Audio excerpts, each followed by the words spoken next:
Rasulullah SAW pernah naik ke Gunung Jabal Khawf dan bertanya tentang kekuasaan Allah.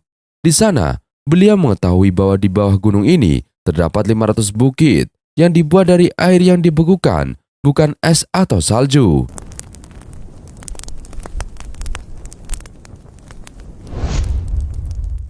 Assalamualaikum warahmatullahi wabarakatuh.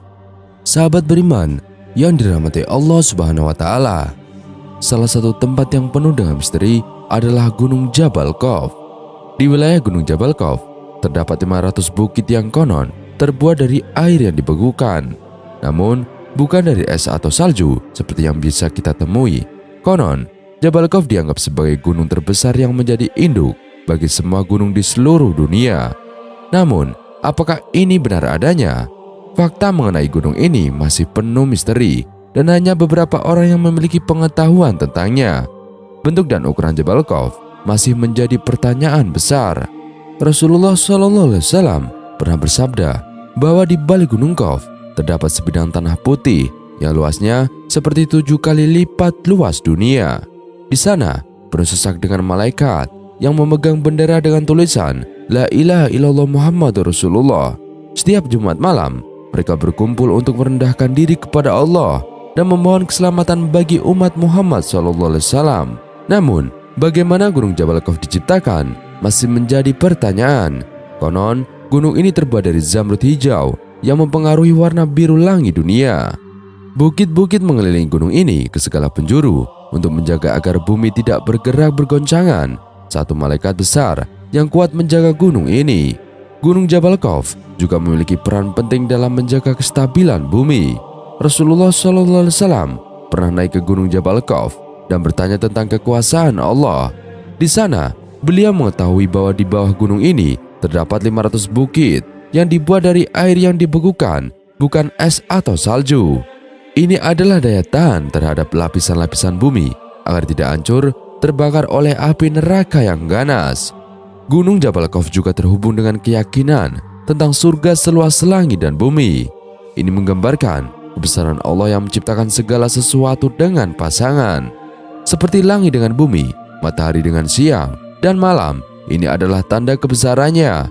Selain Gunung Jabal Khawf, ada juga Gunung Nun yang terletak di daerah paling timur dunia. Gunung Nun ini memiliki karakteristik yang mirip dengan Gunung Jabal Khawf, tetapi penduduknya terdiri dari kaum wanita. Gunung Jabal Khawf menjadi tempat tinggal bagi para waliullah dari golongan laki-laki gaib, sedangkan Gunung Nun dihuni oleh perempuan gaib. Mereka hidup dalam kesederhanaan dan beribadah menjauh dari kehidupan duniawi. Seluruh cerita ini menjadi semakin menarik dengan peristiwa Isra dan Mi'raj, di mana Rasulullah SAW melihat Gunung Jabal Khawf dan bertemu dengan komunitas yang menghuni gunung ini.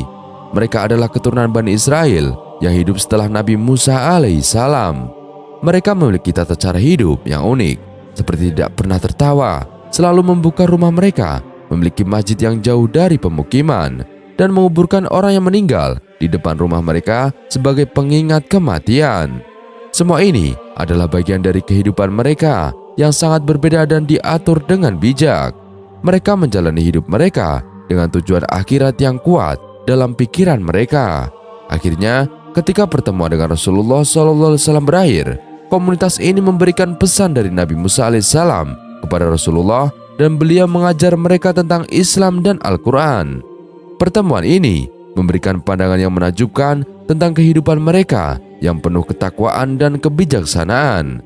Misteri Gunung Jabal Khawf ini tetap menjadi salah satu rahasia terbesar di muka bumi ini. Meskipun teknologi modern belum mampu mengungkapnya, kisah ini menginspirasi kita untuk menghormati alam semesta dan menghargai kebesaran Allah Subhanahu wa taala. Ciri-ciri Gunung Khawf dan Gunung Nun yang konon katanya menjadi tempat para wali Allah. Sebelumnya, sudah diberitahukan bahwa tidak ada yang tahu pasti seperti apa Gunung Jabal Khawf ini dan di mana letaknya. Tiada satu manusia pun di bumi yang tahu pasti Gunung Khawf ini.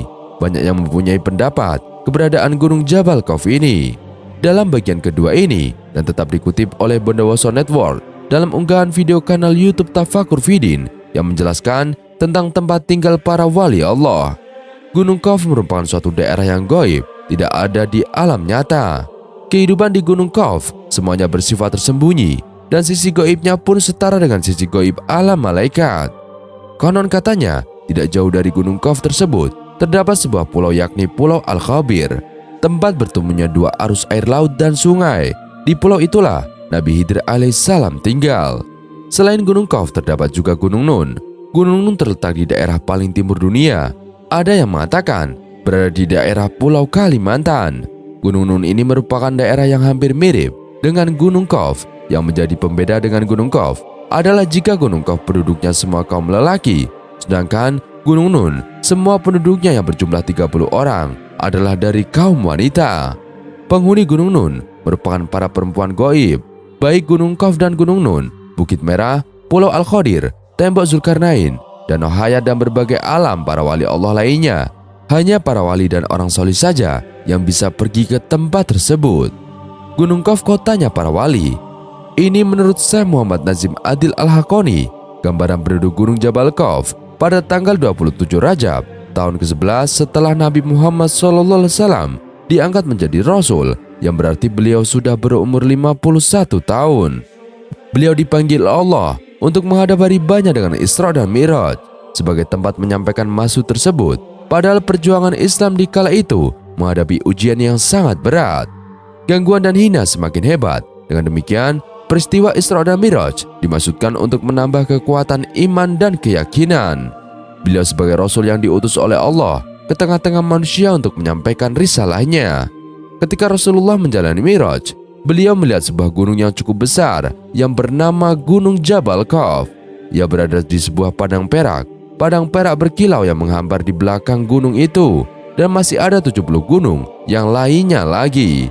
Dan di belakangnya terdapat suatu kota. Di antara kota-kota itu ada yang berpenghuni makhluk dari jenis Bani Adam.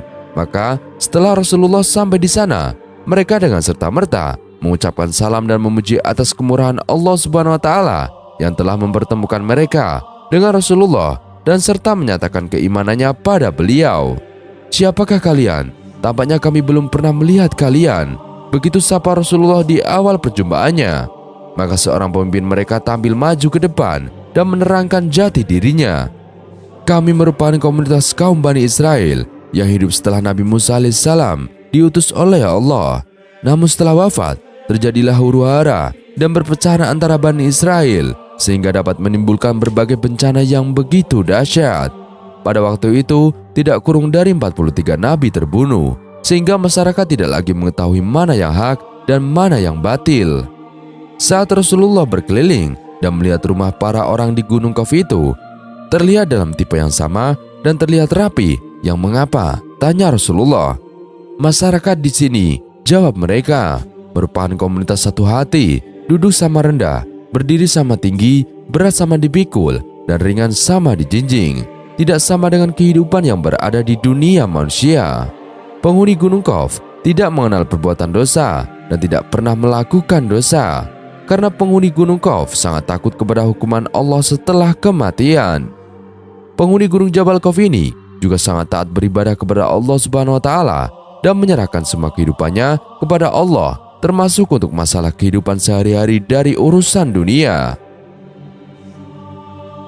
Kisah Bani Israel di Jabal Qaf, kajian kitab tafsir Yasin Syekh Hamami oleh Al-Marwi, disadur dari tafsir surat Yasin Syekh Hamami Zadah halaman 11 ayat ke-36. "Subhanalladzi khalaqal aswaja kullaha mimma tumbitul aradu wa min anfusihim wa mimma la ya'lamun." Yang artinya, Maha suci Allah yang menciptakan semua berpasang-pasangan dari apa yang ditumbuhkan dari bumi serta dari diri mereka dan dari apa yang tidak mereka ketahui. Quran Surat Yasin ayat 36. Pada ayat wa mimma la ya'lamun, dari apa yang tidak mereka ketahui, Syekh Hamami Zada mengutip sebuah hadis Rasulullah SAW ketika beliau diisrakan. Kisah dalam hadis tersebut adalah kisah tentang Bani Israel sepeninggal Nabi Musa alaihissalam. Kemudian setelah itu terjadi fitnah berupa perselisihan dan pertikaian sehingga melahirkan peperangan di antara mereka. Mereka satu sama lain saling bunuh-membunuh sampai tidak disadari dalam waktu singkat dalam peperangan tersebut telah terbunuh sebanyak 43 Nabi Allah. Kemudian Allah datangkan lagi 200 orang laki-laki yang ahli ibadah dan zuhud. Mereka mengajak kepada kebaikan dan mencegah kepada kemungkaran. Namun 200 laki-laki tersebut pun dibunuh oleh mereka dalam peperangan mereka. Sehingga kondisi umat saat itu menjadi kacau balau, saling tuduh sesat dan mengkafirkan satu sama lainnya. Adalah satu golongan dari Bani Israel yang mereka tidak pernah ikut-ikutan dalam pesta pertikaian dan perselisihan Bani Israel saat itu. Mereka lebih memilih berjihad kepada hawa nafsunya, menjauhi gelapnya kebencian dan kemarahan, menjauhi perasaan merasa lebih atau paling benar dari lainnya, menghindari mengotori tangan mereka dengan darah-darah manusia. Kemudian mereka menjauhi dari kelompok-kelompok orang yang sedang bertikai itu. Maka sampailah mereka di tepi pantai di suatu lautan, dan mereka bermunajat menyeru doa kepada Allah Subhanahu wa Ta'ala. Zat yang jelas nyata pasti pertolongannya, zat yang jelas nyata pasti kebenarannya, zat yang jelas nyata pasti pengetahuannya. Segolongan orang tersebut berdoa memohon kepada Allah Subhanahu wa Ta'ala agar diselamatkan dari fasad atau kerusakan kaum mereka itu. Ketika mereka sedang dalam keadaan berdoa, bermunajat serta merendahkan dirinya di hadapan Allah Subhanahu wa Ta'ala, maka seketika tiba-tiba muncullah sebuah lubang yang sangat besar dan dalam di bawah mereka, sehingga mereka terprosok jatuh semuanya ke dalam lubang tersebut. Dan tetaplah mereka di dalam lubang tersebut untuk mencari jalan keluar selama 18 bulan lamanya. Sehingga keluarlah mereka kepada suatu tempat di antara Jabal Gunung Qaf. Diriwayatkan bahwasanya tempat tersebut berwarna putih keperak-perakan serta berkilauan seperti kaca, sehingga tinggallah mereka di tempat tersebut dalam waktu yang hanya Allah yang mengetahuinya. Dan keberadaan mereka tersebut tidak diketahui oleh Bani Adam atau manusia yang berada di luar, atau maksudnya tidak diketahui oleh seluruh manusia penduduk bumi ini. Begitupun mereka tidak mengetahui keberadaan Bani Adam atau manusia yang berada di luar mereka juga tidak mengetahui keberadaan manusia lainnya. Selanjutnya, ketika peristiwa Isra dan Mi'raj Nabi Muhammad SAW, beliau Nabi Muhammad SAW dipertemukan oleh Allah dengan mereka. Rasulullah SAW ditunjukkan oleh Allah kepada suatu tempat yang tidak diketahui oleh hamba-hamba Allah yang lainnya, yang berada di antara pegunungan atau Jabal Qaf, sebuah tempat yang putih keperak-perakan serta berkilauan seperti kaca. Ketika Rasulullah dipertemukan dengan segolongan orang dari Bani Israel yang diselamatkan Allah dari kerusakan kaumnya tersebut, mereka menyambut kedatangan Rasulullah SAW seraya memuji kepada Allah Subhanahu wa Ta'ala. Segala puji bagi Allah yang telah mengizinkan kami memandang wajahmu ya Muhammad. Kemudian mereka beriman kepada Rasulullah, dan selanjutnya Rasulullah SAW mengajarkan kepada mereka hukum-hukum syariat Islam seperti sholat, puasa, zakat, dan lain sebagainya dari hukum-hukum syariat Islam. Mereka berkata kepada Rasulullah bahwasanya ketika Nabi Musa alaihissalam masih ada bersama leluhur mereka, Nabi Musa alaihissalam berwasiat kepada leluhur mereka agar nanti ketika mereka atau anak cucu mereka kelak dipertemukan dengan Nabi akhir zaman yang menjadi penutup para Nabi dan Rasul, untuk menyampaikan salamku atau Nabi Musa alaihissalam pada Nabi akhir zaman tersebut, yakni Nabi Muhammad SAW. Setelah itu, Rasulullah berkeliling melihat perkampungan mereka. Maka Rasulullah melihat bahwa rumah-rumah mereka tidak memiliki pintu, dan beliau menanyakan sebabnya kenapa bisa seperti itu. Mereka pun menjawab bahwasanya tidak ada di antara mereka perasaan khawatir satu sama lain, sehingga tiadalah perlu rumah kami untuk memiliki penutup pintu. Rasulullah pun melihat bahwa tembok atau dinding rumah-rumah mereka sama ratanya, tiada perbedaan antara rumah satu dengan lainnya. Beliau SAW menanyakan sebabnya tersebut. Maka mereka menjawab bahwasanya kami merasa sama di dalam hati kami, maksudnya tiada perbedaan baik status sosial, ekonomi, maupun nasab. Selanjutnya, Rasulullah SAW bertanya berkenaan masjid mereka yang jaraknya jauh dari rumah-rumah mereka. Mereka menjawab bahwasanya belasan kebaikan orang yang mendatangi masjid yang jauh lebih utama daripada orang yang mendatangi masjid yang dekat. Rasulullah pun juga bertanya berkenaan perkuburan mereka yang lokasinya di depan pintu rumah-rumah mereka. Kenapa sebabnya? Mereka menjawab bahwasanya agar selalu mengingatkan kami kepada tempat kembali kami kelak atau perkuburan, sehingga kami tidak terpengaruhi dan tersibukkan oleh dunia, dan kami tidak lupa kepada kematian. Rasulullah SAW bertanya kembali, kenapa mereka terlihat tidak pernah tertawa? Mereka pun menjawab bahwasanya tertawa bisa menyebabkan hitamnya hati. Oleh sebab itu, kami tidak suka tertawa. Rasulullah bertanya juga, adakah di antara mereka orang yang sakit? Mereka menjawab, sesungguhnya sakit adalah kafarah bagi dosa-dosa, sedangkan kami tidak melakukan dosa. Maksudnya mereka tidak pernah sakit. Beliau Muhammad SAW pun bertanya kembali tentang bagaimana mereka bercocok tanam untuk memenuhi kebutuhan hidup mereka. Mereka pun menjawab, ya, kami bercocok tanam, kami menanam dan kemudian sisanya kami pasrahkan dan tawakal kepada Allah Subhanahu wa Ta'ala. Sehingga tiba waktu panen atau menuai hasil, kami berkumpul bersama dan datang ke perkebunan atau pertanian kami. Kemudian kami mengambil apa-apa yang kami butuhkan saja, tidak lebih, dan sisanya kami tinggalkan. Atau mereka mengambil hanya sekedar untuk kebutuhan mereka saja agar bisa melanjutkan untuk beribadah kepada Allah. Rasulullah SAW bertanya, adakah mereka juga beternak? Mereka menjawab, ya, kami beternak di padang pasir. Kemudian kami tinggalkan ternak kami tersebut, dibiarkan di padang pasir sampai kami membutuhkannya. Maka kami datang ke padang pasir untuk mengambil beberapa ternak yang kami butuhkan saja, dan sisanya kami tinggalkan ternak kami tersebut di padang pasir. Hati mereka tidak terbelenggu dalam keserakahan. Kemudian Rasulullah bertanya berkenan keadaan wajah-wajah mereka yang berwarna kekuning-kuningan dan pucat, sedangkan tiada di antara mereka orang-orang yang sakit. Mereka menjawab bahwasanya inilah wajah yang senantiasa takut dengan kematian, karena kematian adalah pertanggungjawaban kepada Sang Pemberi kehidupan, yaitu Allah. Terakhir, Rasulullah SAW bertanya, apakah banyak di antara mereka orang-orang yang wafat? Mereka pun menjawab bahwa di antara mereka dalam setiap tahun terdapat satu jenazah orang yang wafat. Inilah kaum yang lebih memilih berjihad melawan hawa nafsunya ketimbang mengotori tangan-tangan mereka dengan darah-darah manusia, mengotori hatinya dengan kebencian dan kemarahan, mengotori lisannya dengan caci maki dan laknat. Maka Allah Subhanahu wa Ta'ala memuliakan mereka dengan menempatkan dalam golongan hamba-hambanya yang beruntung. Mereka tidak hanya mendapatkan surga di akhirat, namun ketika hidup di dunia pun mereka telah diberikan surga oleh Allah Subhanahu wa Ta'ala.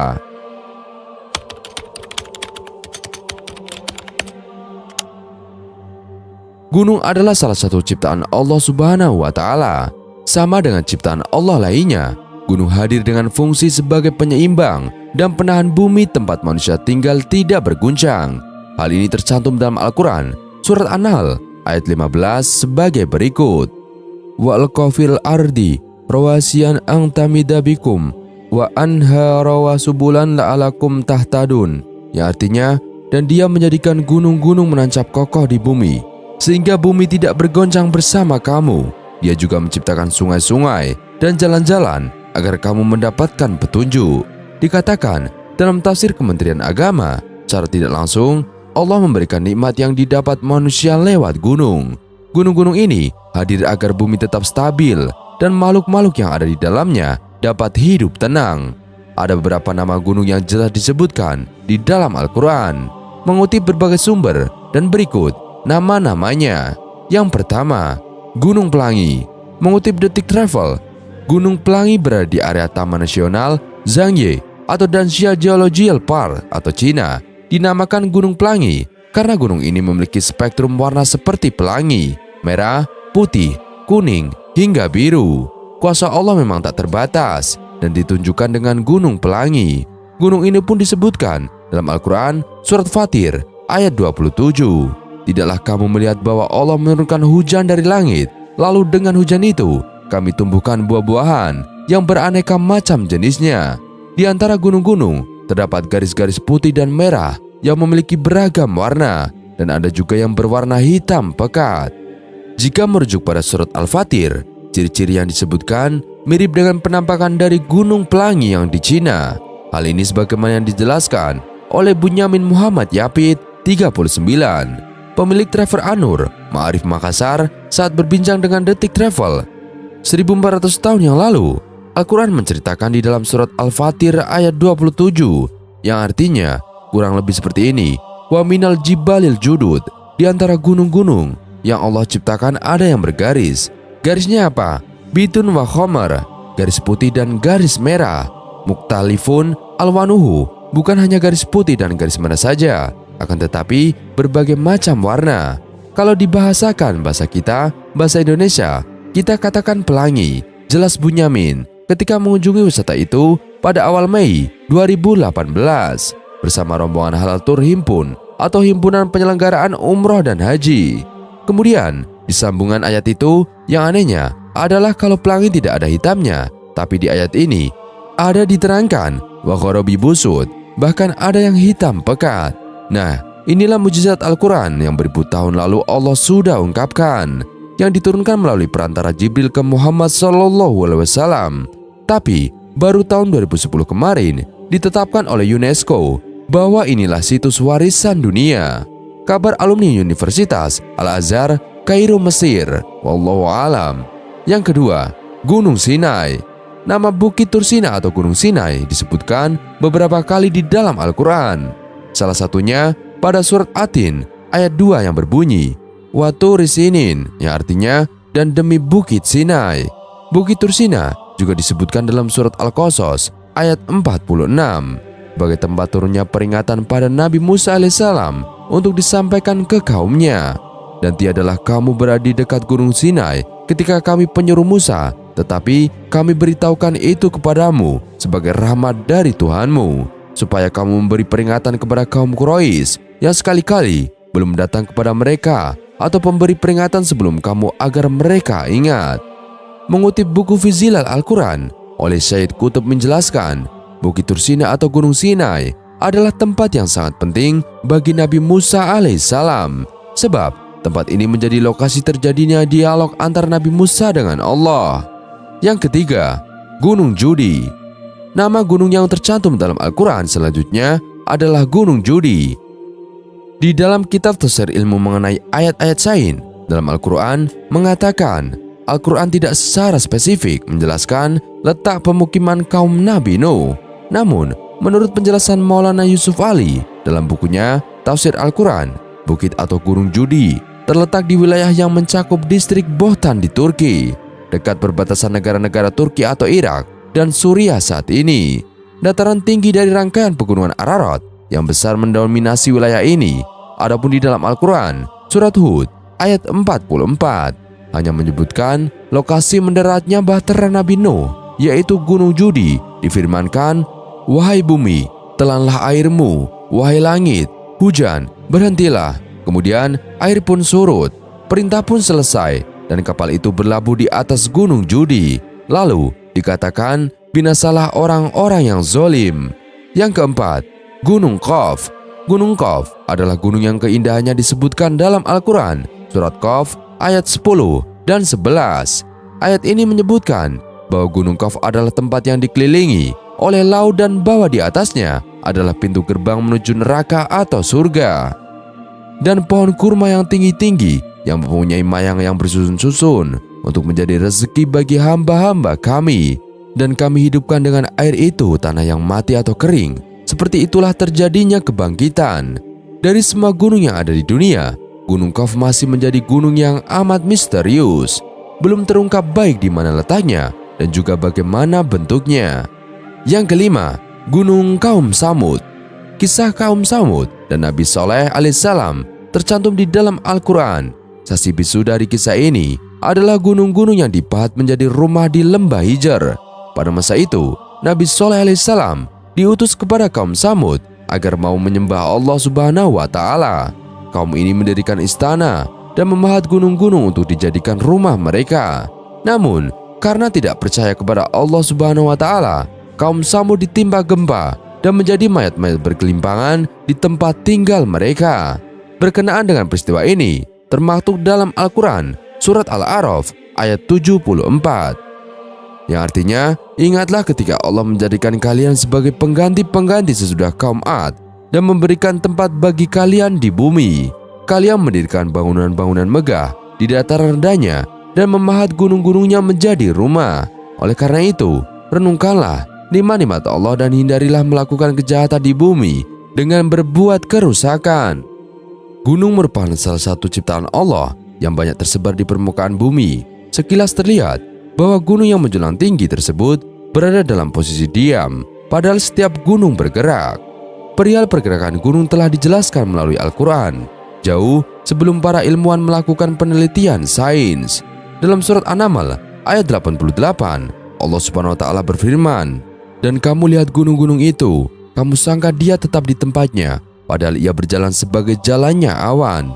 Dan begitulah perbuatan Allah yang membuat dengan kokoh tiap-tiap sesuatu. Sesungguhnya Allah Maha mengetahui apa yang kamu kerjakan." Mengutip buku Dimensi Sains Al-Quran oleh Muhammad Arifin dan kawan-kawan, dijelaskan bahwa ayat ini mengisyaratkan satu dari sekian banyak sunatullah yang terdapat di alam raya. Gerak gunung yang disebutkan dalam surat An-Naml ayat 88 ini bukanlah gerak yang dilakukan oleh gunung itu sendiri, melainkan gerak yang mengikuti gerak bumi, karena gunung merupakan bagian paling menonjol di atas permukaan bumi. Gerak bumi telah menjadi fakta ilmiah yang diperkuat penelitian yang dilakukan oleh para ahli zaman sekarang. Beberapa bentuk gerak bumi dapat dilihat melalui satelit dan pesawat antariksa. Di antara gerak itu adalah perputaran bumi pada porosnya sebanyak 1 kali setiap 24 jam, dan gerak berputar mengelilingi matahari 1 kali dalam 1 tahun atau 365,25 hari. Jadi, gerakan gunung merupakan bagian dari gerakan bumi. Kalangan ahli melihat adanya perubahan batuan gunung dan bumi pada umumnya yang terus-menerus, baik secara perlahan, lamban, maupun secara tiba-tiba. Seperti ketika terjadi bencana alam, inilah yang juga menjadi tanda bahwa permukaan bumi bergerak, termasuk gunung. Pada abad ke-17 Masehi, James Hutton mengumumkan prinsip perubahan kulit bumi secara perlahan dan terus-menerus selama fase-fase geologi. Berdasarkan pembagian sains ini, gejala munculnya gunung dan hilangnya gunung yang lain, atau berkurangnya gunung di satu tempat dan bertambahnya gunung di tempat lain, merupakan proses yang terjadi seiring perkembangan zaman. Gunung seolah-olah berpindah dari satu tempat ke tempat lain dan mengalami pelarutan akibat faktor erosi. Selain itu, juga dapat dimengerti gerakan gunung bersama kulit bumi yang terjadi akibat dislokasi daratan. Teori lempengan bumi menyatakan bahwa pada lapisan batu bagian luar bumi tersebar jaringan belahan yang sangat besar yang dibagi menjadi beberapa lempengan mengapung di atas lapisan panas elastis yang disebut mantel bumi dan membantu gerak lempengan itu.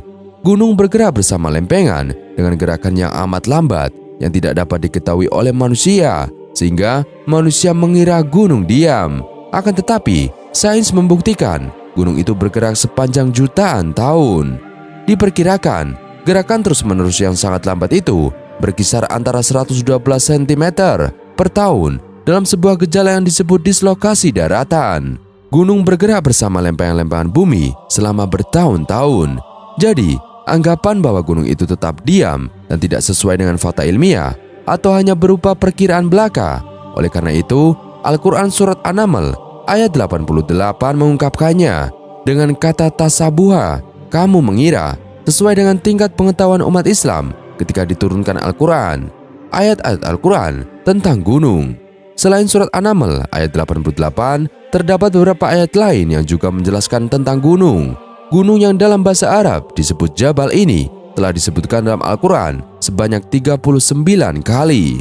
Melalui buku sains dalam Al-Quran, Saminan Ismail dan Mustansir Yahya menjabarkan beberapa ayat Al-Quran yang membahas tentang gunung. Yang pertama, gunung-gunung bertasbih, surat Al-Isra ayat 44, yang artinya langit yang 7, bumi dan semua yang ada di dalamnya bertasbih kepada Allah. Dan tak ada sesuatu pun melainkan bertasbih dengan memujinya. Tetapi kamu sekalian tidak mengerti tasbih mereka. Sesungguhnya dia adalah Maha Penyantun lagi Maha Pengampun. Surat Al-Anbiya ayat 79. Maka kami telah memberikan pengertian kepada Sulaiman tentang hukum yang lebih tepat, dan kepada kami masing-masing mereka telah kami berikan hikmah dan ilmu, dan telah kami tundukkan gunung-gunung dan burung-burung. Semua bertasbih bersama Daud, dan kamilah yang melakukannya. Surat Shad ayat 18, artinya sesungguhnya kami menundukkan gunung-gunung untuk bertasbih bersama dia atau Daud di waktu petang dan pagi. Yang kedua, gunung tempat berlindung, surat An-Nahl ayat 68, yang artinya, dan Tuhanmu mewahyukan kepada lebah, buatlah sarang-sarang di bukit-bukit, di pohon-pohon kayu, dan di tempat-tempat yang dibikin manusia. Surat An-Nahl ayat 81. Dan Allah menjadikan bagimu tempat bernaung dari apa yang telah Dia ciptakan, dan Dia jadikan bagimu tempat-tempat tinggal di gunung-gunung, dan Dia jadikan bagimu pakaian yang memeliharamu dari panas dan pakaian baju besi yang memelihara kamu dalam peperangan. Demikianlah Allah menyempurnakan imannya atasmu agar kamu berserah diri kepadanya. Yang ketiga, keadaan gunung saat kiamat. Surat Toha ayat 105. Dan mereka bertanya kepadamu tentang gunung-gunung, maka katakanlah, Tuhanku akan menghancurkannya di hari kiamat sehancur-hancurnya. Surat Toha ayat 106, yang artinya, maka Dia akan menjadikan bekas atau gunung-gunung itu datar sama sekali. Surat Al-Waqiah ayat 4-6. Apabila bumi digoncangkan sedasar-dasarnya dan gunung-gunung dihancur luluhkan seluruh-luruhnya, maka jadilah ia debu yang berterbangan. Surat Al-Muzammil ayat 14, yang artinya, pada hari bumi dan gunung-gunung bergoncangan, dan menjadilah gunung-gunung itu tumpukan-tumpukan pasir yang berterbangan. Surat Al-Qari'ah ayat 5. Dan gunung-gunung adalah seperti bulu yang dihambur-hamburkan. Wallahu a'lam bishawab. Semoga video kali ini bermanfaat. Sekian dari kami, kurang lebihnya kami mohon dimaafkan. Yang benar, datanya dari Allah Subhanahu wa Ta'ala. Khilaf atau keliru, datanya dari saya pribadi. Wassalamualaikum warahmatullahi wabarakatuh.